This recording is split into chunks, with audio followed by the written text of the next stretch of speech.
Okay, start again. Want to interrupt you, sorry. Hi, welcome to Pat Meeting 13.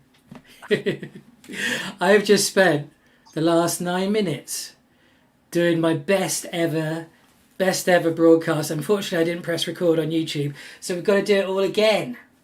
I'm not going to do it all again. I'm going to do it really quick. So this meeting is open to nerds on the YouTube server, on the Discord server.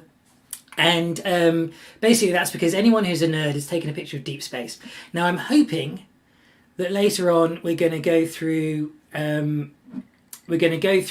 how the bat works a bit, and I'm going to take a volunteer from Discord who's kind of a bit of has taken a picture of space, but is maybe a bit of a not super experienced, and I'm going to show how it's possible to join in with the bat. Okay, but before we do that, I'm going to do it quickly because I've already done this once now. I want to show you this amazing result, which is Hubble's variable nebula. The guys on Discord have got this over the last 8 weeks. You can see light rippling through this nebula at the speed of light. This nebula is actually being very quiet at the moment.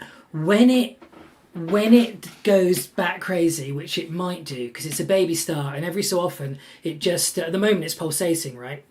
And that's why you're getting the light rippling through the nebula. But every so often it throws off streamers, and those streamers cause shadows, and the shadows, a bit like puppet shadows, spread across this V-shaped nebula that's about 2,500 light years away from us. And even though we're unlucky in that it's not going crazy at the moment, we are in such a good position, because if this does kick off and we're able to get it, then I reckon we should seriously consider putting this in for an APOD. In the last few years, the last guy I know who amateur got it was 2016, Tom Palakis. I'm sure a few other people have got it, but the scientists aren't shooting it, and they should be, because it tells you an enormous amount about what's going on with a baby star.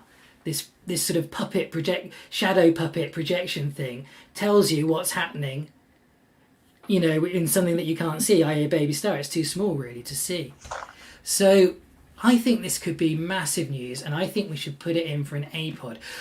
Also, we've had some pretty good results recently. I think NGC2361 was really nice, particularly. And we managed to get very nice data, particularly in the core of that, which is sharper than most ground-based telescopes. Probably ones with adaptive optics might be sharper, but they ain't shooting this kind of stuff because it's slightly more wide field than what they shoot, I think.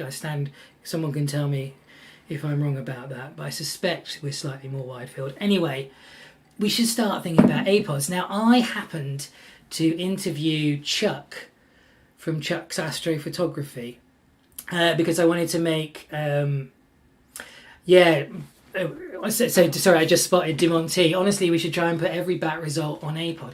Yeah, you know what? That's not a bad idea. So Chuck has got 4 APODs, right? And I thought I'd make a video about doing an APOD. And I think what he says about them is pertinent. So I'm going to play the video now. Fingers crossed we all actually manage to hear and see it. You never know with the biscuit and his technical ability. But there is a cock up in the middle of this video because it's just like I'm kind of editing it, right? There's a black hole in the middle. So you'll just have to deal with it goes black for a bit. But anyway, here's Chuck. So for those who don't know, what is an APOD? What is an APOD? It's a NASA astronomy picture of the day. And 2 guys run that website, so it's kind of interesting. You just got to get their approval and you're in. Some people think it's like a club. Once you get one APOD, it seems like you're going to get another one right away. That just seems like right. Yeah. So you've got to get into the club. So I imagine, what shot did you do to get into the APOD club? Because, like anyone, I'd like an APOD. I really would. It would be awesome. So what do you have? You have to pull out something pretty spectacular, yeah? Well, I started with a solar time lapse, but you know what I did? You not got any sound? Sounds very low. Sound? Yeah. Very, very loud. Looking for me as well. No sound. I can hear it. I can hear it. Yeah, me too. I can hear it as well, and it's very loud for me. Yes, loud for me. I can also hear it. Wow, so this is a confusing one. Well, look, I'm gonna carry on playing it for the people who can hear it, and we'll just summarise what Chuck says for those of you who can't. I literally, I just don't know why you can't hear it. Presumably, it's on YouTube and coming through there. I'm just gonna. There's only another minute, I think. So let's just get to the end for people who can hear it, and then I'll summarise it. So for those who don't know, what is an APOD? What is an APOD? Oh, I just thought you have to be watching my screen to hear it. You have to be tuned into my. I'm sharing my screen. I think that might be the thing that you need to do in order to hear it. Does that make sense? All right, I'm going to carry on regardless. We'll talk about the disaster of it later. So for those who don't know, what is an APOD? The APOD Club, because like anyone, I'd like an APOD. I really would. It would be awesome. So what do you have to pull out something pretty spectacular, yeah? Well, I started with a solar time lapse, but you know what I did?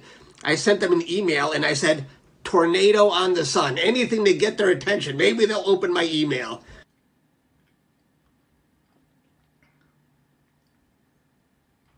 This is the black hole. And that got me in the door. So how many pictures have you... So you've gotten 4 APODs. Awesome. How many pictures did you send in? Or how many have you sent in altogether? And probably well over 100. So, yeah, it's maybe a few hundred. I don't know. I send almost everything to those guys. Except I don't usually send my galaxies. Those are in broadband, and I have a problem with light pollution. So for those who don't know... All right, so I'm hoping some of you heard that, right? Did some of you at least hear it? I can. Yeah. Yes. Okay. Good. Yeah, right. it went out on YouTube as well. Yeah. So I know the sound. So there's a. I don't need to go into it, but you have to. I can get sound to YouTube easily, but getting it to Discord, other than my mic, is more tricky. But I thought sharing the screen would do it, and it seemed to have worked. Anyway, so Chuck's point is this. APODs, there's 2 guys, right, who have to sift through tons of entries every day. And in order to get their attention, you need to have a catchy title. So he said Tornado on the Sun. And that was how he got his first APOD. They saw it, they were like, ooh, that sounds interesting, and looked at it. And, you know, there was loads of others to look at as well, but they thought, you know what? That's going to be a good one for today, and they put it out. And then he says that once you're in, you can maybe get a few more. He also has put in hundreds. So what Demonty said, honestly, we should try and put every bat result on APOD, I think is absolutely correct. So that is... I'm going to just take a break now. Does anyone have anything that they want to say about APODs or variable nebulas? Or anything else? Nope.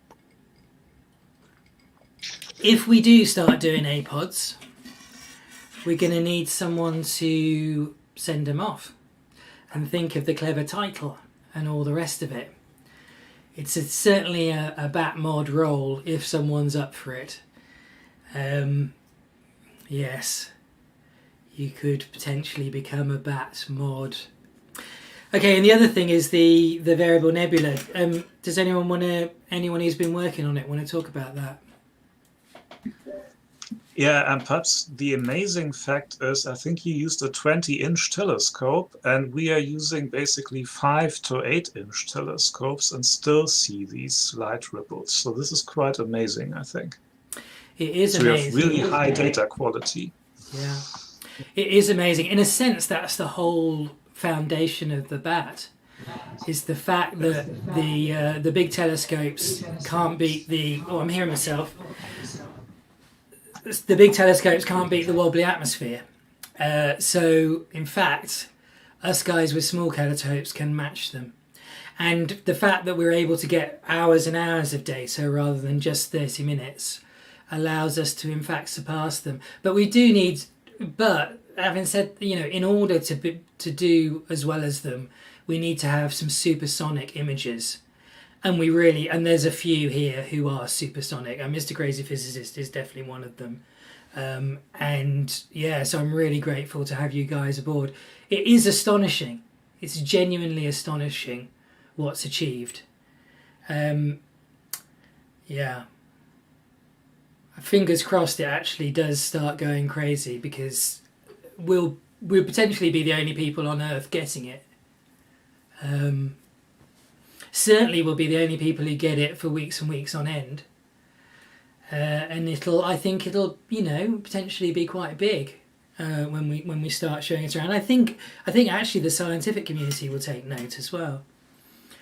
I've never seen it by anyone before. Yeah, well, people do it occasionally, but yeah, we're the only ones who are really going for it. And we've got it sorted now, so hats off to Hatmanju and the other guys who are working on it. Really top stuff. Anyone else want to talk about... As I said, actually, there's my... if you want to find out more, the webpage links to it. I'll put it in the bat meeting room later, and I did a video about it as well. But yeah, it shows the power of the bat. Okay, so next thing is we've got a new system. We've opened the bat up to anyone who can take a picture of space. So we're kind of dividing people up into 3 categories. If you watch the newish welcome video, you'll see we're doing Widefield imaging. So people with, I'm just having a look around and see if I got one. People with a simple star tracker mount and a lens and a camera, right, can do Widefield imaging. It's the simplest form of astrophotography, and actually it suits the bat brilliantly, because if lots and lots of people shoot the same thing wide field with their lens, even though it's simple, we are going to be able to go so deep.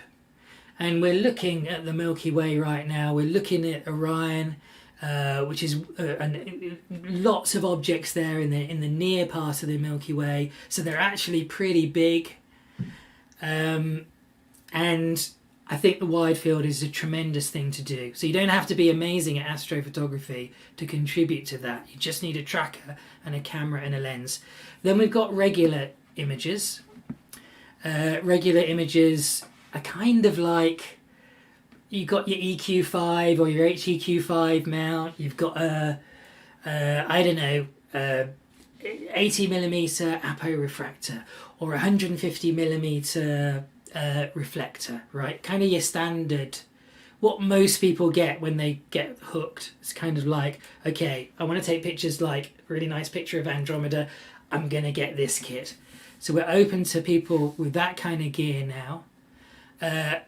Andromeda is one of our targets. Perfect target, actually, because everyone knows Andromeda. We're all super bored of Andromeda, right?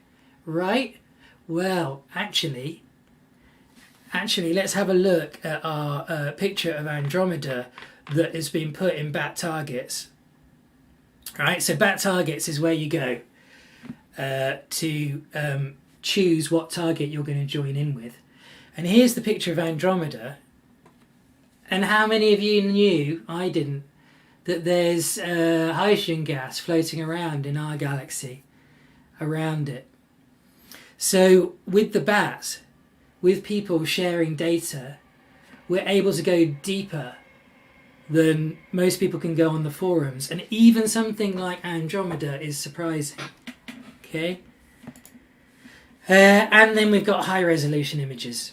And the high resolution images are shooting, well, let's just, I wonder if I can quickly go. So here's a high resolution target that Hatmanju set up.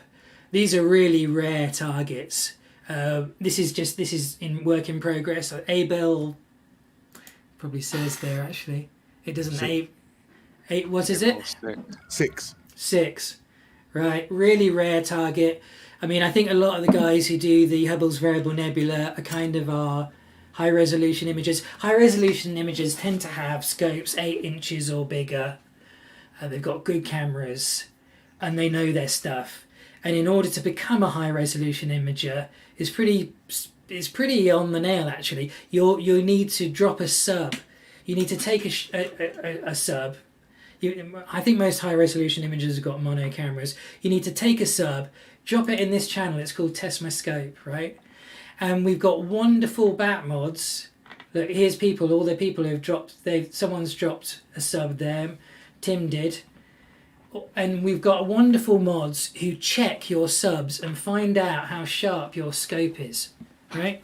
And if your scope, if the stars are sharper than 3 arc seconds for width half maximum, so less than 3 arc seconds, then you become a high resolution imager, and you can start joining in with those really difficult targets. If your scope is out of collimation, by the way, the wonderful mods tell you and will help you fix it.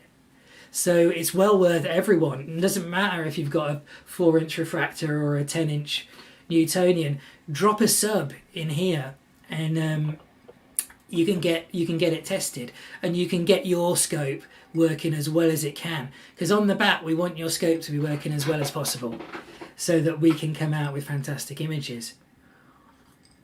All right, now it's time to see. This sort of layout is kind of a bit new. I've done a lot of instructions. Here's all the instructions. As I mentioned last week, be surprised if anyone wants to read those instructions. They're not that bad actually. I haven't done download your data. Anyway, here's the instructions. Just a couple of things I'm going to mention. If you want to get into Variable Nebula, you need to tick this button here. It opens the Variable Nebula channel up to you. If you want to get into solar, you need to tick this button here. We haven't really started doing solar yet. I mean, I have. I'm doing it for a video. But we haven't got that channel sorted out yet. So apologies. I haven't had time to hone down on it. So Real is doing a video. So Real, you're here. How's the video coming along, mate? He's doing, instead of having to read the instructions, you're going to be able to watch So Real's video in the Astrobiscuit community channel, which is where this is streaming to now. Sorry, Paul, go ahead. It's about 3/4 done now. The voice is back, so I can crack on with it and get it finished. But it'll probably be this weekend when I've finished. Yeah, but I do actually say in the video, please read the instructions as well somewhere. Oh, well done. I think that's good. But do we read the instructions? I don't know. Well, we don't think people do we? But maybe they do. Maybe good people do. If you read the instructions, it should, and you don't understand, let me know, because I've tried to write it pretty clear. They're not actually that long. Essentially, in the bat, you need to decide what you're shooting, shoot it, and then upload your data, right? That's it. And then maybe download everybody's data and do some processing. So now I want a volunteer who is not supersonically experienced. Do we have a volunteer? You need to have some kind of equipment to take a picture of space, and maybe be like, you know, in your first year of astro imaging. Is anyone here? What I'm going to do is I'm going to take your equipment. I'm going to run through a few clever little things that we've got on the Astrobiscuit website that will help you decide what target you can join in. So essentially, I'm just going to ask for your... So someone help me out. Don't leave me floundering here. I'll go on then. Awesome. Who is this? You said that. It's Paul, PR Cinemac. Parson and Mac. Awesome. Thanks, mate. So, how long have you been astro imaging? About I'd say 4 months, but I would say probably only 2 months of those have actually got something that I thought was worth it. I mean, by my calculations, if you're UK based, then 4 months means you've probably been out there 4 nights, I would say. Something like that. Yeah, okay. So let us what I want to do is, you might know this already, but I'm just going to flip across to the Astrobiscuit website, because we're just going to work out your field of view, right? Because if you want to look at a target, if you want to shoot a target and join in with a target, we kind of need to know your field of view. So here are the targets, right? There's the witch's head, for instance. We kind of want to know whether your kit will, where it fits. There's no point in shooting the witch's head if you only get a quarter of it, right? So what gear have you got? What's your telescope? So it's an ST80. All right. So what I'm doing is I'm going to, that's the YouTube channel. I'm going to my website, to this thing called the toolbox here. And in the toolbox, there's a field of view calculator. Now this essentially is First Light Optics field of view calculator. I have tried to get rid of these annoying pics that could only be taken in Russia. I've tried to get rid of these annoying ads, but they're global. They're just everywhere across the whole of my website. And I actually do need to earn a bit of money from the ads. I did try, anyway, I haven't managed it, but me and Ricky are working on it, aren't we, Ricky? Trying to get rid of them on this page. So this is a field of view calculator. You need to go to imaging mode. Let's just do an easy target. We know Andromeda is one of the bat targets. I'm just going to pick Andromeda as our target, but you can pick, if I can remember what number it is, 30 something, isn't it? Yeah, there we go, 31. Okay. You choose your scope. So what is it? Like a Skywatcher ST? I wonder if it does. Sorry, what's the scope again? Yeah, it's an ST80. So. Oh right, it's my favourite little acro. So I wonder if it's like ATS. I wonder what name it's going to come up with. So you run through these. Here we go. Orion Short Tube 80. That's the same. That's the same scope. Oh, there we go. Star Travel 80. That's it. You choose the Star Travel 80. What camera have you got, mate? So it's a Canon 450D. So you go Canon and you choose 450D, right? And then you press Add to View, and there you can see that you are beautifully set up to take a picture of Andromeda. We have a look at the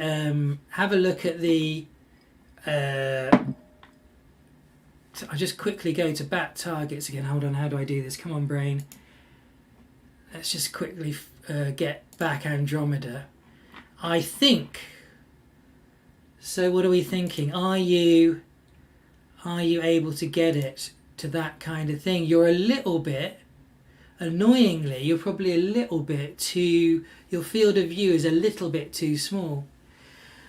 What I do if you wanted to shoot Andromeda and join in, because it is possible to use a field of view that's slightly smaller, you might want to chat to the person who's in charge of Andromeda, and it's Vikram. Here he is, Vikram. And there's even a message thread here, Andromeda chat, and if we click on it, I think actually if I click on it, it will probably go off screen. Oh no, there it is. You can just about see it. Here's people chatting about Andromeda. So you could, I can't get the bottom of the screen, it's just down here. You could type just down here, hey, this is my field of view, is it worth me joining in? Right? You could do something like that. Yeah. Also, or you could choose a different target, right? So we're going to have other targets. Also, I just want to point out there's some really useful information here. So resolution here, this tells you how many arc seconds each pixel is covering of the night sky. So you've got 2.63 arc seconds. So just out of curiosity, what kind of mount have you got? I've got a AZ GTI in equatorial. Awesome. Mode. I mean, to be honest, I think that is a fantastic setup. I'm actually going to do a video that might be using that exact setup with a way of getting around chromatic aberration. I'm not going to tell you about it now. Well, you can maybe if we talk later, because it might be useful for you. So that particular scope, that particular mount wobbles when you're guiding, wobbles by less than 2 arc seconds. So that's great, because the pixels on your setup, you know, every pixel is 2.6 arc seconds big, right? So the wobble is less than 2.6 arc seconds. So you're going to get beautifully crisp images with no mount wobble. And if you're guiding, you'll be able to keep the images exposing for as long as you wish, pretty much, unless you knock it. Anyway, maybe you don't want to shoot Andromeda, right? Maybe you've had a look through the targets and there's nothing there that you want to shoot. Well, then you go to perhaps think about suggest a target. So you go to a channel called Suggest a Target, and you write. Well, there was one that you suggested last week, which which was the Boogey Man. Oh yeah. Do you want to do that one? Well, I don't know whether that would be in the review. All right. Can someone tell? Let's try and find out if the Boogey Man will be in your. I actually know you'll be able to fit it in. But does anyone know the NIC number? So to get the Boogey Man Nebula is not a very common one, right? So on this website, up here, I need to type if it's got an NGC or IC number. Is any clever person going to tell me what I can type in here in order to find it? Otherwise, it'll take me ages to look it up. Or maybe Try LDN 1622, maybe. LDN. LD Lima Delta Norway. 1622. Oh, it's there. Awesome.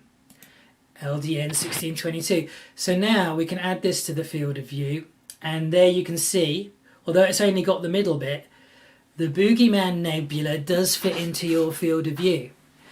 And it's actually quite nice going a bit wider on the Boogey Man Nebula because there's lots of other Hydrogen and stuff going on around it.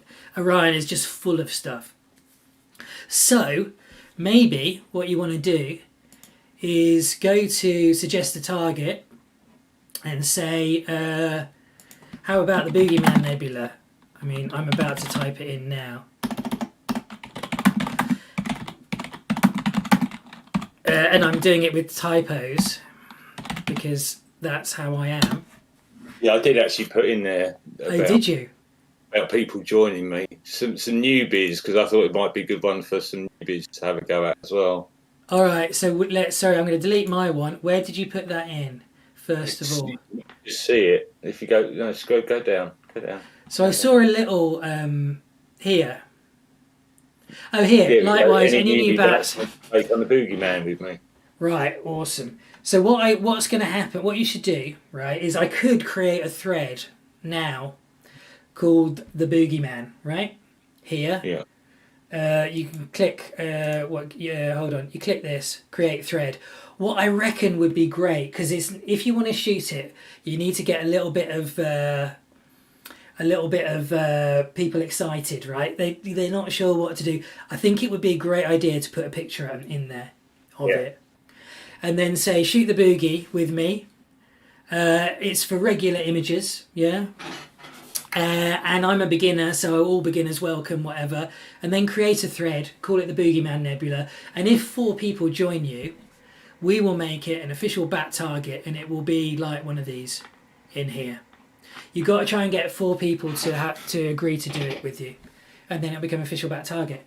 And that, I'm glad to say, is that is my spiel about choosing a target and stuff like that.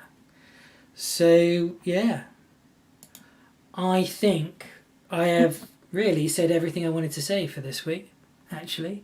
So just open it out to the floor. Does anyone have any questions? And then maybe also if there are any mods who want to say stuff. I'm up. Yeah. Target. What did you say? I said I'm up for helping that target. Target. Who was that? Was that MOT speaking? Yeah. Oh, hi mate, Yeah, you're a bit muffled. All right, so what you need to do is I mean, okay, let's create a thread now. Let's create a thread on that target, and if you put in the thread, you're interested in doing it, right? And you get 4 people, because maybe we'll get them right now. So come on, brain, suggest a target, make a thread. I'm making it a thread now. Create thread. Boogey Man. So MOD, why don't you write in that thread and say, yeah, I want to do it, and if we get 3 others, it's going to become a target. Okay. Shoemaker, you're here as well. I spoke to you on Saturday, didn't I? He's just put a nice picture of it up. I'm afraid I've gone too far, but don't worry. So once you've got 4 people who want to do it, then the next thing is you need to fill out this form, and I can see you're going to get them. So I just tell you in instructions, suggest your own bat target section number 6. There's this, which is what you need to fill out. Essentially copy and paste that and just fill it out. The name of the target and all the stuff. And all that stuff ends up going in the, come on brain, bat targets. All that stuff ends up going here. Basically, it allows people, it's a way of us all working together and keeping things sort of sorted out. All right, awesome. I suspect that, well, that's great because I want to shoot the Boogey Man as well, so I can join in on that too. Alrighty. So, anyone got anything that they want to say about anything I've said or any queries that they have? I missed the beginning of the meeting, so is there going to be a write-up anywhere in just to get a summary of what the first part was about? But the idea of like joining targets is super exciting. I just missed the beginning, so I was lacking a bit of context. Right, so could someone pop a link? So, actually, you nerds can't see the BAT meeting room, can you? Only No. BAT members can see the BAT meeting room. There's a YouTube channel, right, which screens every BAT meeting, including this one. This is BAT meeting 13. Probably the best thing to do is, shall I just make the BAT meeting room visible to you guys just for the moment? Basically, what you need to do is in order to join the BAT, you need to put any picture that you've taken into the BAT exam channel, right? And if you do that, then we'll say, hey, you can take pictures and we'll let you in.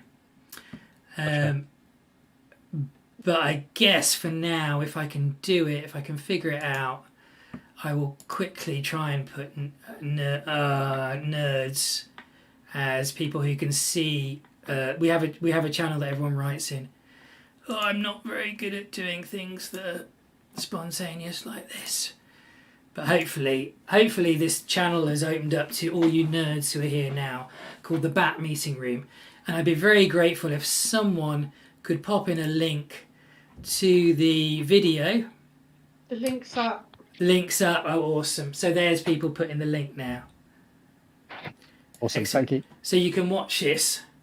Unfortunately, you missed the best 9 minutes ever because I didn't actually manage to get it streaming. Anyway. That's a typical story. All right, yes, good. So now I'm again sipping my Moscow Mule, hoping maybe someone's got another question or query or criticism or whatever.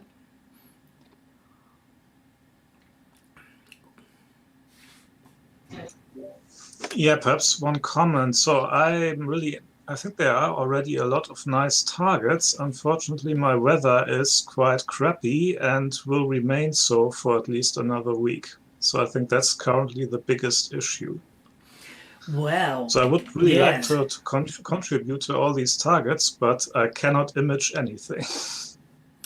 Yes. So I mean, the weather's just terrible, isn't it? I've been waiting. My whole autumn was based around shooting NGC891 for a big BAT video that showed off how much resolution we're able to do with Lucky Imaging on the BAT. That has been what I've been trying to do for 3 months. And we just haven't had, what I need is calm weather and a calm atmosphere and a clear sky, and there's not been one night where it would have worked. And so I feel your pain. And I'm imaging wider field targets right now rather than Lucky Imaging one, because there's no point in Lucky Imaging when the atmosphere is wobbling around all over the place and we're shooting through the jet stream. So yeah, I feel your pain. However, I would say pick your target now, right? So that when there is a break in the clouds, you know what you're going for. Because as we've just seen, there's a little bit of messing around in order to make sure you've got the right field of view and stuff. So pick your target, and if there's not one there that you like, please suggest a target. And yes, I mean, hopefully we just get clear skies. I know, it's terrible, isn't it? Rory, I don't think picking a target is really a problem. I've got a backlog of at least 4 targets I want to shoot. Are any of them bat targets? At least 3 of them, yes. Which ones are you going for? I would like to shoot the variable Nebula, M33, and the Witchhead Nebula. Yes, I mean they're great targets. Okay. All of them quite different from each other, yeah, but yeah. Weather. Same here in the Netherlands. Clouds, rain, the lot. All of Central Europe is just in a one thick cloud cover. Well, we've got a lot of collimating to get on with, haven't we? You can only do it so many times before it gets boring. I've got about 4 different slightly crazy setups. Okay, I'm tempted to talk about my next crazy setup actually, but I'll hold off. I'm going to keep quiet for a bit longer. So people who haven't been in the bat before, have you got any questions? I'm sure if you've got something that feels like a really stupid question, probably I need to know about it because it means that stuff isn't clear. Or even if you haven't read the instructions and you've got a question. No such thing as a stupid question. Well, you say there are no stupid questions, only stupid answers. There we go. Alrighty.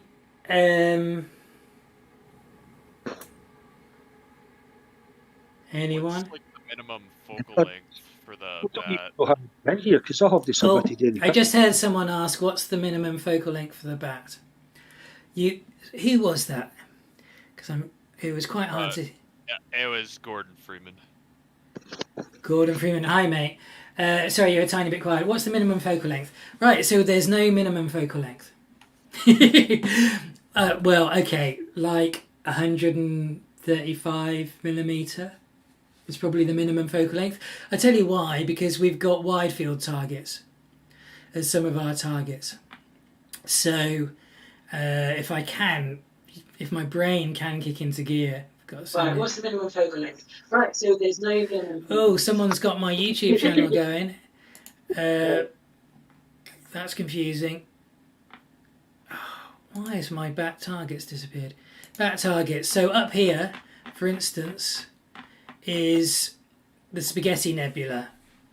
That's super wide field. Stefan, are you in the house? Stefan chose the Spaghetti Nebula. I don't think he's here. No, he isn't. It's a mega wide field target. What is it like if you've got an APC size camera? Is it like 200mm lens or something like that? At the most. At the most, so maybe even a 135 would do it. Even wider, yeah. 135. So there you go. Yeah, good question. Thank you. Anyone else?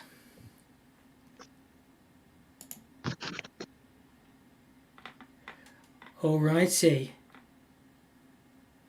Well, maybe I'll knock it on the head then. And please, if you do want to chat... Oh, bat mods. Bat mods, have you got anything that you want to say? Speak now. Is there anyone who's struggling at the moment? Like we've lost Roland because he's moving house, and he was integral in helping out with the Testmoscope channel and testing people's sharpness on their stars. Testmoscope folks able to cope at the moment?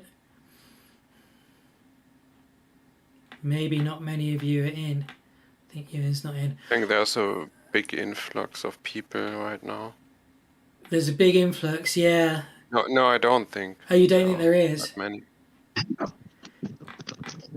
Well, we've got a lot of people here right now, though. Okay, so if there's no more questions, and no mods want to say anything, then we're going to knock it on the head. Please, if you're a nerd, please go to... You can't see all the channels that we can. And the reason you can't see all the channels is because you haven't watched this video, which is in the welcome, and it's me yabbering on about stuff. There I am, yabbering away, right? And then if you watch that video, you'll know you need to take the BAT exam. The BAT exam is simply a place where you drop a picture that you've taken. All these people have dropped a picture that they've taken, and all of them have passed the BAT exam, and all of them are now members of the BAT. You can be too, so come along. And then you'll see a lot more channels open up to you. Alrighty, thanks everyone. Last chance to ask a question before I go. Ding, ding, ding. Look, this is nearly finished. Are all images done by Lucky Imaging, or is it just specified? Right, great question. No, only high-resolution images do Lucky Imaging. And there is a reason for that. The reason is because Lucky Imaging is to... it's like we're looking through a fish tank, right? Our atmosphere is like a fish tank. The water in a fish tank means what's behind it is wobbling, right? Now, imagine if you've got a really... Well, actually you can't imagine a fish tank that big. But basically, when we're looking through our atmosphere, if the wobble is like smaller than 1 pixel of your camera... So we spoke to... I'm sorry, I've forgotten his name. The chap who we found out how big his pixel scale was, it was 2.6 arc seconds per pixel, right? Now, his pixel, if there was a wobble less than 2.6, if the atmosphere is wobbling less than 2.6 arc seconds, right, there's no point in him doing Lucky Imaging, because Lucky Imaging is all about reducing the wobble that you get from the atmosphere, right? And because the atmosphere wobbles between 1 to... well, sometimes 3 arc seconds, but it's normally between 1 and 2, well, normally around 2 arc seconds, because the wobble in the atmosphere for his scope, and most people's scopes, is less than their pixel scale, so less than 2 arc seconds, because their pixel scale is less than 2 arc seconds. There's just no point in doing it. You end up with a worse result, because you're taking really short exposures, and really short exposures have inherently more noise in them. So it's just useless. You're just not getting any benefit from it at all. You could maybe take lots of exposures, like 30-second exposures. That's not Lucky Imaging. And get rid of the ones where the mount's wobbling and cocking up your image. That will help you, right? But it doesn't help get over the wobbly atmosphere. So only people whose scope is able to achieve a resolution of greater than 3 arc seconds per pixel, 3 arc seconds, actually, become high-resolution images, and only those people with those kind of scopes. And I have on my website, actually, in fact, I'll show you, right, the kind of scopes that are achieving this 3 arc second. You're mixing things up a bit. So high-resolution images are all those who have scopes that can achieve full width at half maximum of lower than 3 arc seconds. Of less than 3 arc seconds, yes. Yes. Sorry, that's what I meant to say. Not that their pixel scale was less than 3 arc seconds. Is that what I said? Yeah. Okay. One thing, if you look at the instructions, the BAT instructions, you can see that we have 3 types of targets. We have got wide field, regular, and high resolution. And you can do either wide field or regular, or if you're a high resolution imager, you can also do that. Okay, so so I obviously was a bit confusing then. Obviously, if your camera's only collecting 3 arc seconds per pixel, there's no point in doing Lucky Imaging. On top of that, because the atmosphere is wobbling by 2 arc seconds, right? On top of that, if your scope itself isn't able to beat 3 arc seconds of resolution, so never mind your pixel scale, there's also no point, right? But when your scope is able to beat that 3 arc seconds per pixel, so not per pixel, when your scope is able to image at a resolution of greater than 3 arc seconds, forget pixels for the moment, and you've got a camera that's also less than 3 arc seconds per pixel, then you can start thinking about doing Lucky Imaging. And on my website, there is a couple of things actually to mention. I am literally just plugging my website now because I'm trying to get more, but there is some useful stuff here. The toolbox is awesome, so you really should take a look at that.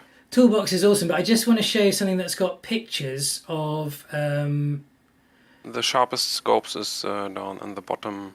Lucky bottom left Imaging corner. Gear. Right, so Lucky Imaging Gear. All these scopes are scopes that we've had on the bat that have achieved better than 3 arc seconds, right? It's like, ooh, 10 grand, 5 grand. Oh, that's a bit better, 1,600. Oh, look, £519. So this scope achieves greater than 3 arc second resolution, yeah? So the point I wanted to make is it's not necessarily, you don't need tens of thousands of pounds to achieve this kind of resolution. Also, as was mentioned, we have everyone who puts their scope in, right? They to test my scope. We have a list basically of everyone. We don't want you to use your real names, by the way, and the reason is because they appear on the list, so just your Discord names. And it's just very useful because you can look and see what members of the BAT are able to get better than 3 arc seconds full width half maximum. And look, my this one is Big Bertha. She's able to do 1.8. I actually think she might be able to do a bit more when these aren't like definitive values. Because obviously when we take a sub, we're shooting through the atmosphere, which is wobbling, right? So, presumably you'll be able to do a bit better than what's here. But as a sort of catch-all, anyone who's able to do better than 3 arc seconds becomes a high-resolution imager and is encouraged to do lucky imaging and join in with the high-resolution targets. Okay. Did that answer the question? Yeah, sorry. Even if you can't get below 3 arc seconds, or the number that we need for the high resolution imaging, if you do lots and lots of images of a target one night, 30 seconds to a minute long, if you're new to imaging, you'll have a ton of images, and you can actually look at those images, and you actually might learn quite a lot about what's going on when you look at the varying FWHM of all the images. I did it, and I learned quite a lot about what was going on with the system. What you found out, it helped you find out where your blurriness was coming from. Well, yeah, but I think it was 1,000 images, 30 seconds long, of the Hamburger Galaxy, perhaps. And then I ran it through PixInsight, blinked them, looked at them in blink, and it was like, yeah, okay, well, these are flashing around a bit. And then looked at them in subframe selector, and then I could see literally where the problems were and the effect of having a high FWHM on the images. It was really quite interesting. I did it a couple of years ago, I think. So why was your FWHM, why was your full width half maximum changing, do you think? I don't know. It was, at the time, it was probably just the atmosphere, maybe. Yeah. Could be atmosphere, could be mount, could be condensation. It could have been back then, but because I took so many images, it enabled me to just filter them all down and get a good couple of hundred and produce a reasonable image. Yeah. So you don't have to be under that Magic 3 to do this. If you just want to take some images and just have use it as a learning session, then you're not waiting for 3 and 5 minute images to finish. You'll get a lot more images to play with. Yeah.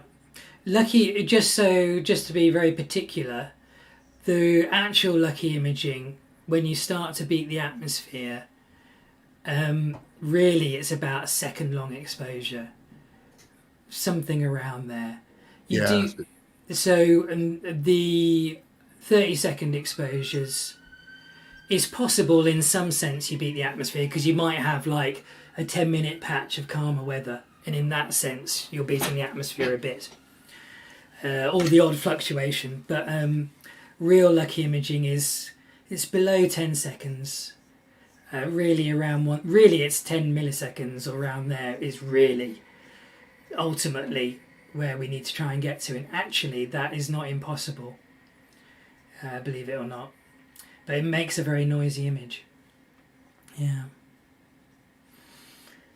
So did that answer the question, whoever asked that question? They've probably fallen asleep. Yeah, completely. Alrighty. You're supposed to balance Arden. I think They make the skill. Oh, I don't think you're are you talking to me? All I can hear is my YouTube voice coming back at me. Sounded No. as if it's on the phone. Yeah. All right. Well, I'm going to knock it on the head then, unless anyone quickly wants to jump in. No. Thank you very much, everyone, for joining us. Please do come and join the bat. Well done.